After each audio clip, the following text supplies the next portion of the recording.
Where have you been? Hurry up and come back home. All of a sudden, I received a call from my mother-in-law while lying in bed at my own apartment. She must have just realized that all of my stuff was gone from the house. And no wonder, since there had been nobody home until this afternoon. What? But I'm a stranger now. I could only imagine how my mother-in-law looked as she was at a loss for words over my reply. While it's too bad I couldn't see her face, I didn't want to continue the conversation, so I just hung up. She kept calling back several times, but I ignored them all. What a breath of fresh air it was. I had moved into my in-laws' house 3 years ago. After dating Hugo, who was my coworker at the time, for about 2 years, we decided to get married. It didn't take long after our marriage to realize that moving in with his family had been a mistake. Instead of returning to the apartment where I had lived alone, we came back from our honeymoon to the Smiths' house. From today, this is your home, Emily. Let's work together and support our family from now on. Hugo stopped the car in front of the house and reached out his hand to me. I took his hand and replied with a smile, I'm looking forward to it. I really believed that everything would work out living with such a kind-hearted Hugo. Since we got home late at night, we agreed to postpone the greetings until the next morning. Driven by the thought that I needed to wake up earlier than anyone else on my first day of living with them, I woke up at 5 a.m. the next morning. When I got out of bed and headed to the kitchen, I found that my mother-in-law, Mrs. Smith, was already there cooking. Good morning, Mrs. Smith. I made it back safely last night. I'm looking forward to living with you. But no response came from my mother-in-law. When I raised my face, Mrs. Smith continued to move her hands without looking at me. I knew she could hear me, but as I was about to say, I heard a disdainful click of her tongue. For a daughter-in-law to be waking up at this hour is outrageous. Isn't it normal to get up before everyone else and start preparing? I've already finished the laundry, and I'm just about to finish making breakfast and lunch. I was left speechless by her sudden outburst of anger. Mrs. Smith, who had always been all smiles and reacted positively to me during the meetups and the moving process, now seemed furiously angry, a perfect description of her in that moment. After that, she completely stopped talking to me, and all I could do, unable to figure out what to do, was to stand frozen in a corner of the kitchen so as not to get in her way. Good morning, huh? What's this? Looks like there's a useless person standing around doing nothing, said Hugo's sister Lily, who had just woken up, pointing at me and smirking. That's right. From tomorrow, you'll be taking over everything, so I'm showing you how it's done now. Standing there silently means you're ready to do it perfectly from tomorrow, right? Fear like I had never felt before washed over me, and every hair on my body stood on end. I realized it was my fault for becoming someone who waited for instructions, but I never expected to be completely left to handle everything the very next day. As I was trying to control my trembling body, Mrs. Smith told Lily, "Go wake up your father and brother." At Lily's glaring look, I finally managed to get moving. I'll go, I said, moving my trembling legs towards the second-floor bedrooms. I knocked on my father-in-law's room first, and a sleepy voice responded from inside. Next, I opened the door to the bedroom where Hugo and I slept to find that Hugo seemed to have already woken up. You're late. There's a lot to do, so make sure you wake me up on time. He grumbled and deliberately bumped into my shoulder as he walked out. Once again, I was struck by fear and trembling. Do I really have to live the rest of my life in fear like this? Where's the Hugo I knew until yesterday? What am I supposed to do? A fear I can't describe had me rooted to the spot. From the next day, my days in hell began. Having quit my job when I got married, I was now in charge of everything concerning the house. Not just the general housework, but also the community association duties and volunteering for litter pickup that my mother-in-law used to handle were all dumped on me. If you dilly-dally, there won't be enough hours in the day. Well, it's clear you weren't brought up properly without a mother, said Mrs. Smith, thumping my back as I wiped the floor. I don't have a mother. She fell ill soon after I was born and passed away. So, I have no memories with my mother, all my childhood memories are just with my father. But Mrs. Smith has no right to speak to me that way. My father raised me well. He taught me everything strictly so that no one could say I lacked anything because I didn't have a mother. I had many sleepless nights filled with frustration. No matter what Mrs. Smith or my sister-in-law Lily said, I just had to grit my teeth and bear it, while Hugo and my father-in-law just watched from a distance. Hugo, who I believed would be on my side for life, quickly sided with Mrs. Smith and the rest. I couldn't discuss this with my father. I didn't want to repay him for raising me on his own with this kind of trouble. While enduring harassment about housework daily, I also had to attend to Hugo. With no time to sleep, my health steadily declined. After 3 years of this life, I finally became pregnant. It was a long, difficult journey. For about a year, I had been harassed not just about the housework but also for not being able to have a child. A woman who can't bear children is worthless to this house and to the world. Every time she said that, my heart was crushed, wishing morning would never come. Part of the reason was that Hugo once said to me, "Mom says so too, if we don't have a kid in the next 6 months, let's get a divorce," presenting me with the filled-out divorce papers. But now, a longed-for little life was sprouting inside me. I thought I would no longer have to hear Mrs. Smith's sarcasm because of it, but her treatment of me didn't change one bit. Instead, she said, "Do you think you can be a good mother like that, without giving me a break even when I was suffering from morning sickness?" Lack of sleep, overwork, and morning sickness. I used to look forward to the day I would meet my child, but by then, I had started wishing I could just give up the pregnancy. Even as the morning sickness gradually subsided, frustration with my uncooperative body grew. I had hoped having a child would break the cycle of daily misery, but I realized that was not the case. I thought I had no choice but to run away or give up when suddenly my father passed away. It was so sudden. Apparently, he had been telling his colleagues at work that he wasn't feeling well. Perhaps knowing his time was short, a will was found on the desk in his study. As expected, all the members of Hugo's family, except for Hugo himself, didn't show up at my father's funeral. After the funeral, as I returned to my family home, the doorbell rang as if someone had timed it. It was a friend of my father's who had attended the funeral. This friend turned out to be a lawyer. His business card read Young. And then, Mr. Young handed me my father's will.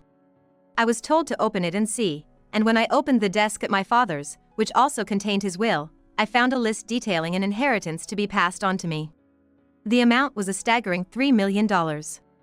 It seems my father held the dual roles of a salaried worker and an investor. All of this was to be inherited by me, and I went through with all the necessary procedures. Next to me, an excited Hugo was thanking Mr. Young, saying, "Thank you so much." After Mr. Young had left, Hugo, with a spring in his step, said, "Well, I'm heading home first," and returned to his in-laws' house. It appears there was also an estimate for the post-death cleanup of my father's belongings, and it was noted that there would be no problem if I contacted the company, so I oversaw the house being emptied. A week after my father passed, when I returned to the in-laws' house for the first time in a long while, the whole family was there at a time when they would usually be absent. "Welcome back. You must be tired. Take it easy, all right? The baby is going to be born soon, so you need to rest." It was the first time in 3 years that I felt the hairs on my body stand on end. It was a chilling feeling, just like before I got married, to see the in-laws' attitude change so drastically. Despite the usual stern faces and glaring eyes, they were now all smiles at me. Seeing Hugo grinning beside Mrs. Smith, I realized what was happening. Surely, Hugo must have told them about the inheritance. That's why they were so obviously turning their attitude around like this. For a week, I was treated like a princess. At the same time, I found it strange that my father-in-law and Hugo stayed home without going to work. "We're going to take a trip from tomorrow. Your father and Hugo have worked hard for so long, but with your inheritance, there's no need to work anymore. Think of it as a well-deserved break. We'll be off, so take care of the house, okay?" One morning, I woke up to noise at the front door and went to check, still rubbing my sleepy eyes, to find Mrs. Smith with her suitcase. She told me, "We really wanted to take you too, but you know, with the baby and all, we should wait until after the baby's born and things have settled down. See you later," and with that, they left with high spirits, and I pumped my fist in secret as I watched their car drive away. I never thought this day would come. The moment I had been longing for had arrived in the most unexpected way. I quickly went back inside, packed my few belongings into a large suitcase and a single cardboard box, and moved straight into Mr. Young's place. In fact, over the past week, I had been carefully planning this escape with Mr. Young. The diary of harassment I had been subjected to, the recordings on my phone I thought might come in handy one day, I was told they would be useful, and I didn't forget to bring them. And I also had the divorce papers that had been thrust at me when I was told, if we can't have kids, let's get a divorce. Signed by my in-laws, even the witness section was filled out. The submission to the office went through without a hitch. And I felt all my strength drain away the moment it was all over. Later, I moved into an apartment Mr. Young had arranged for me and was taking some time to rest when Mrs. Smith contacted me. "Where did you go? Get back here right now." They must have returned from their trip and noticed that all my belongings were gone. Looking at the clock, I realized that 5 days had passed since I left my in-laws' place. Time sure flies, I thought, as I responded to Mrs. Smith. "Huh? I'm a stranger to you now." Mrs. Smith seemed to be at a loss for words. "What are you talking about? We're family, aren't we? It's not like we're strangers." It sounded like Hugo was on speaker. And I could faintly hear Lily and my father-in-law's voices agreeing in the background. "That divorce paper you handed me, filled out and all, that meant you wanted a divorce, right? So, I just did what you wanted, got a divorce. I'm sick and tired of being treated like a maid in that house." It was then that I first realized I could stand up for myself so firmly. Rather, I wish I had started doing this much sooner. "Huh? What are you talking about? That was just to say that divorce might be on the cards. I never meant it seriously." I could hear Hugo and the others' voices becoming frantic. "Well, the divorce is done, no helping it now. Let's get on with the property settlement. The inheritance you received, $1.5 million, that's Hugo's, right? When are you gonna transfer it?" Oh, was Mrs. Smith, my mother-in-law, this unreasonable? I sat up, perching on the edge of the bed. Inheritance is considered separate property, which means it's not subject to division during a property settlement. So I don't have anything to give you. In fact, it looks like I'm the one who should be getting compensation for harassment and a share of the property. Upon hearing this, the in-law family's outcry was unimaginable. I quit my job, and what about the payment for the trip? How are we gonna handle that? Their complaints were audible. I couldn't help but let a smirk cross my lips. Poor things. You've reaped what you sowed. How much did you spend on this trip? I bet you had more fun than you could ever imagine. Well, you're gonna have to work hard to enjoy life as much as you did on your trip. With that momentum, I hung up the phone and quickly blocked all the in-laws' contacts. The family home where my father lived is already being managed by a realtor, and they don't know the address of this apartment. If I don't agree to meet them, I doubt I'll ever see them again. Later, I was informed by the realtor that they'd been arrested. Apparently, thinking I had fled to the family home, the four of them broke into what they thought was an empty house by shattering a window. But there was nothing inside, just the ringing of the security company's alarm. Ignoring the alarm, they searched the house and, finding nothing, were subdued by the arriving security guards and the police. I was relieved that this happened after I had received the compensation and property settlement. I haven't been informed about what happened to the in-law family afterward. They must be making a living somehow, but I have no way of knowing since I don't have their contact information. A while after the in-laws were caught, I gave birth to a healthy baby boy. I named him Max. A name filled with the hope that he would see the truth and live sincerely. I haven't touched my father's inheritance and am living modestly on what I earn from my part-time job. Life might be tough ahead, but for my dear son's sake, I plan to keep looking forward, discerning the truth as I go. A measly $5 condolence money is plenty for a poor single mom, huh? Tossing a coin like flipping a nickel isn't appropriate anywhere, let alone at a funeral home. If someone did that, it would be no surprise if they were considered to have tossed their common decency as a person aside. And there stands such a person right in front of me. To think that it's my former boss just turns my anger into sheer disbelief. He's grinning now, but it didn't take long for his face to turn ashen. My name is Julie, and I'm turning 28 this year. Still unmarried, I live with my mother who raised me single-handedly. Until a few years ago, my brother Kevin also lived with us, but he's currently on an overseas assignment. Though Kevin is also single, he seems to be enjoying his life abroad.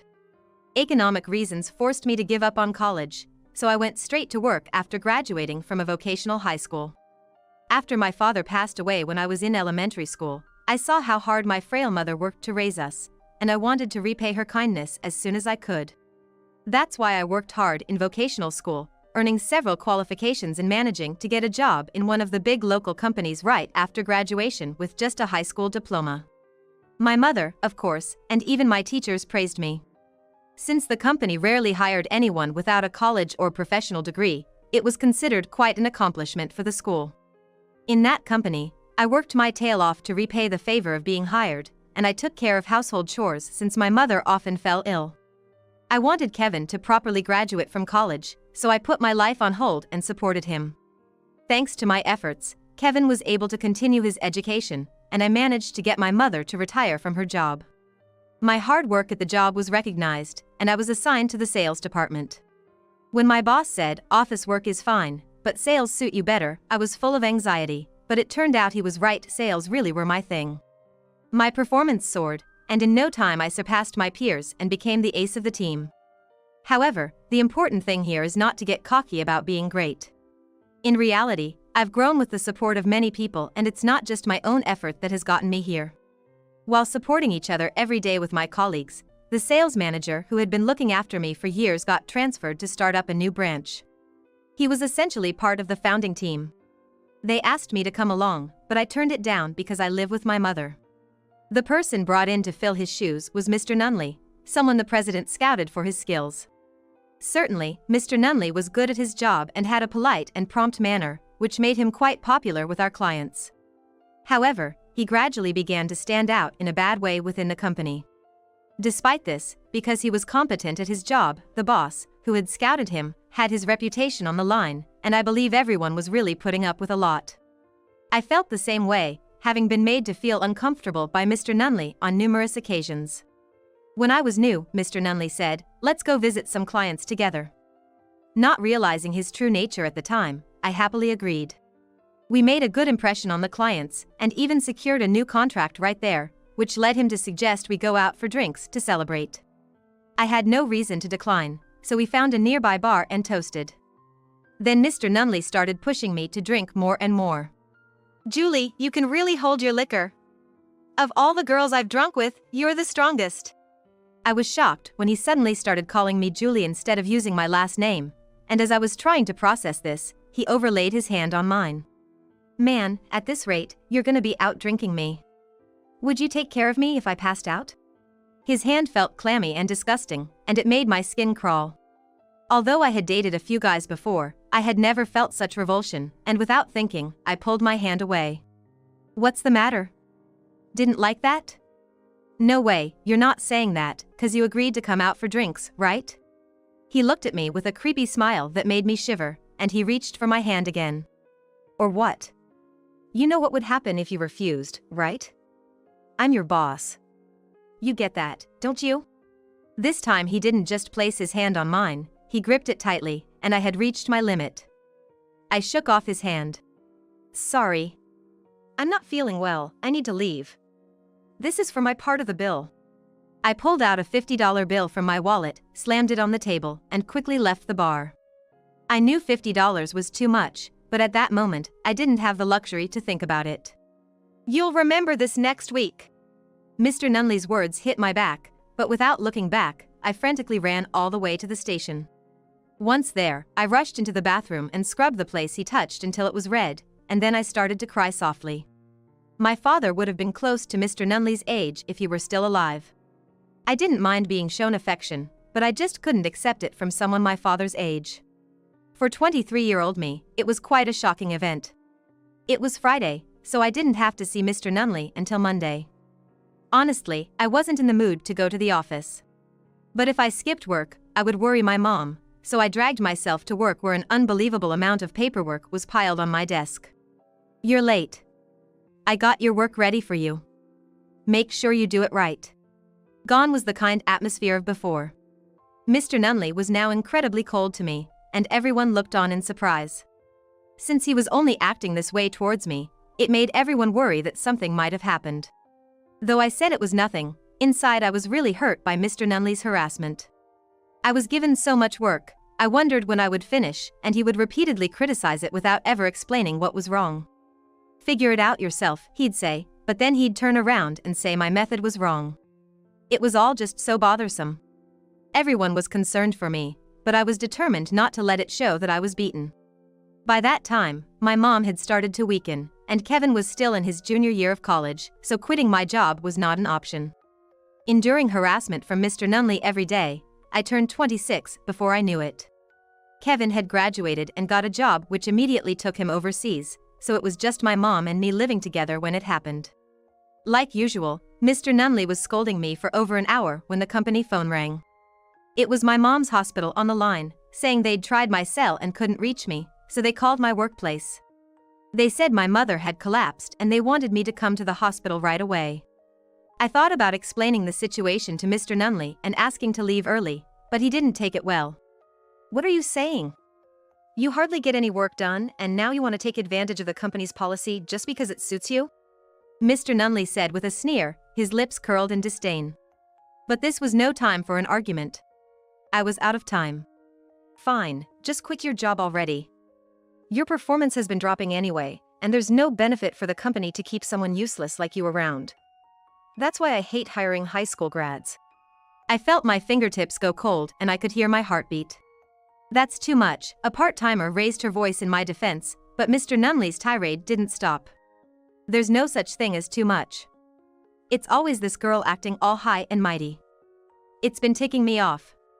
It's better for everyone if he just quits now." Mr. Nunley, grinning as if expecting me to apologize. Normally, I would have quickly apologized, but at that moment, I was too frantic. I couldn't be squabbling over this when my mother was in danger. "Got it. I'll bring in my resignation later, but for today, I'm out of here." I hastily gathered my things, ignoring everyone shouting "hey," as I bolted from the office and headed to the hospital. Fortunately, my mother was still alive when I arrived, and she had just woken up. However, her condition wasn't good, and I was told that maybe soon it might be her time. Although I'd impulsively spoken of resigning, it might have been the right choice. Messages of concern came from my colleagues and peers at the office, but my mind was made up. I finished the handover in a month and started a new life taking care of my mother. She said she was okay, but watching her unsteady walk, I felt reassured about leaving the company. I had enough savings to live on for a while, and Kevin, saying "I can't be there for you," sent a generous amount of money, so there were no problems for just the two of us. Plus, the stress from Mr. Nunley was gone, and for the first time in a while, I slept well. I was enjoying the relaxed times with my mother that I hadn't had for years, but it didn't last. One morning, a year after starting to care for her, my mother wasn't in the living room where she usually watched TV before me. When I rushed to check on her, I found her sleeping with a pale face. The ambulance took her to the hospital, and there I was told that her heart was much weaker now, and she only had a few days left. No response came from her, no matter how much I held her hand or called out to her. She breathed shallowly, occasionally twisting her face in pain. I contacted Kevin to come home immediately, and begged the hospital to let me stay by my mother's side around the clock. In my dreams, my mother was smiling. "You don't have to hold on anymore. Go do what you want," she said as she went off into the distance. "Wait, don't go!" I'd chase after her, but I could never catch up. The distance grew, and the moment my mother disappeared into the light, I woke up. In a panic, I checked the monitor attached to my mother's heart, and it seemed to be working, faintly. Relieved, I took a breath, and that's when the door opened and Kevin walked in. Silently, he grasped my mother's hand, and for the first time in days, she opened her eyes. "Welcome back." She squeezed our hands tightly and murmured. The moment Kevin and I exchanged looks, a flatline alarm sounded. My mother must have been waiting for Kevin. And with the last of her strength, she woke up to say goodbye to us. That day, my mother set off to join my father. At my mother's funeral, her friends and my former colleagues came to pay their respects. They all paid tribute to my mother and offered us their condolences. As I was spacing out, taking over for Kevin at the reception, Mr. Nunley appeared. "Hey there, high school grad. Heard your mom passed away? Looks like you were raised by her alone, so now you're all by yourself, huh?" As he said this, he took out his wallet.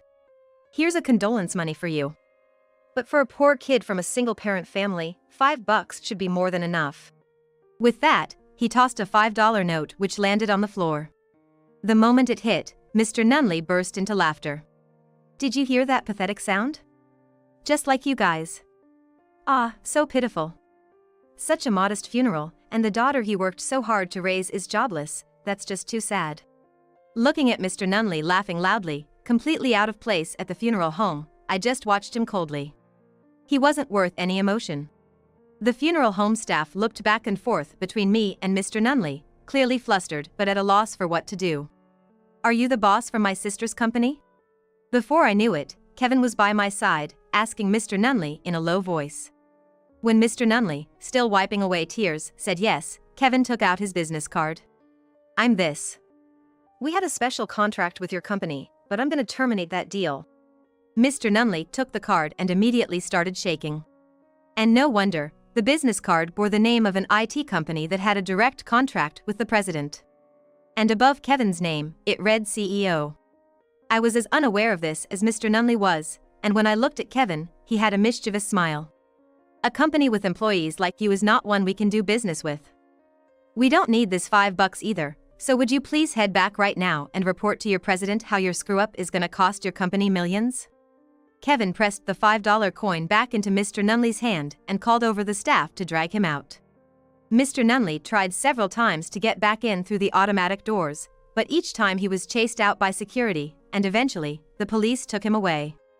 Later on, the president came to my house with a box of sweets. Despite everything, Kevin decided to continue the contract with the president's company but under the condition that Mr. Nunley be fired. True to his word, Mr. Nunley was fired for causing the company losses and is now getting by with day labor. He must be bitterly regretting the value of that $5 coin he threw. I had thought he was scouted by our company, but it turned out the president had just been saddled with a problem child by someone else. When we reported the harassment we had received, the president also mentioned taking legal action.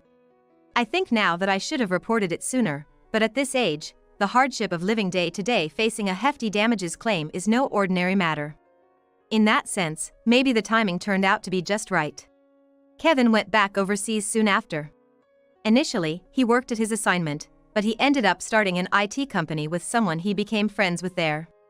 He said he waited to tell us until things were on track, which is why it took so long, but it's still pretty amazing. He's planning to bring his friend to the US and move the headquarters here soon, and he's working on getting everything ready. As for me, I've been called by the sales manager who moved to the branch office, and I'm going to work there. Although it means I have to leave my childhood home, Kevin will use it, so it's left as is. Even though there's a bit of a gap since I've been away, I'm working hard to repay the kindness of the sales manager who's been so good to me. It's been a year since my mother died. I wonder if she's met my father. Kevin and I, we're gonna live on, holding on to the happiness our parents gave us.